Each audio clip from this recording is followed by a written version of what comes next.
बाकी हम यह तरह से विनती करो कि तनी हम नहीं हो वो गाते हो एक बस कोई बात एक दिन मिला दिला के हमारे लोग सुन और कर बात तो हटे हुई अरे वो बात हम जाखा गए हम जाते करो हां लोग गीत में होला कि सही सबसे से गीत गाओ है कि हां से लोग सलमान खान आए हैं तो खराब सब नहीं थे लोग का और पूरा भोर में बनी हां घरों में सलमान खान का हां और भाई रउआ सब तो जोर जोर में से हां कि भाई हमारे एक नंबर गुंडा बचा आ भाई बाप हवे अमर से पूरी के चाचा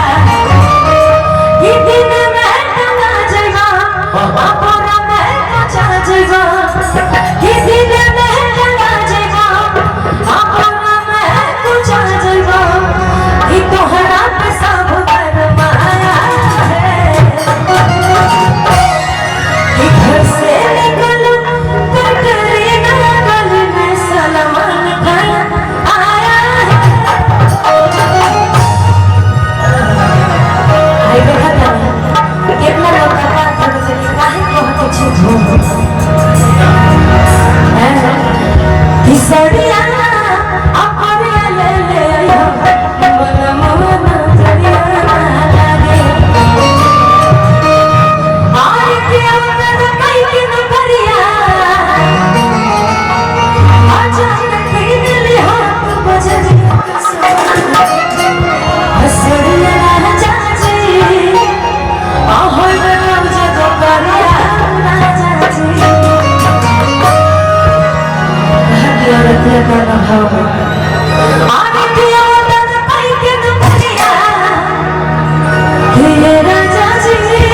ani dan pai ke dunia aja ke li ho to bajariya saya raja ji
बड़ा अच्छा देहा जी की प्रस्तुति होता है कोनो चीज हमने के गावे के बाद बड़ा आवाज लागत हो तो लेवल खोलो कोनो चीज बात का नहीं भैया लेकिन हमने के भगवान के दरबार में रह सकता है बोलू बाबू तुलसी बाबा को चौपाई खेल रहा रावण रथी बिरथी अधिकिया देख विभीषण भयभू अधिकिया रावण रथ पे थे राम विरथ हो गए वहाँ साधना की जरूरत थी तो हम और प्रकार साधना करेंगे ऐसे ही हमारी भोजपुरी और इतनी अच्छी आप गायिका है छपरा जहाँ का कड़कड़ लयदार है नेहा राजपूत जी को ताली बजाकर आशीर्वाद दे दीजिए आई कहाँ पर वो हमारी प्यारी वाली अंजलि जान आज अंजलि सिंह अंजल आई बहुत अच्छा काका आज अतना नहीं करूँगा माई की कृपा बाकी भजन गाओ तो आओ भाई आगे आ जाए एक गीत गवाएंगे उसके बाद पूज्य गुरु जी को मंच पर बुलाएंगे कार्यक्रम समाप्त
पहले मैंने कह दिया था कि कमिटी का जैसे ये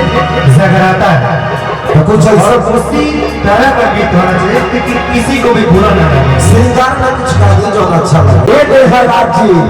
आजकल के दिल मार्केट में खिलौना नहीं होते चाचा अब हमारी में मेरी वासी के भी बाले देखिए बाजार काट आज कुछ लगा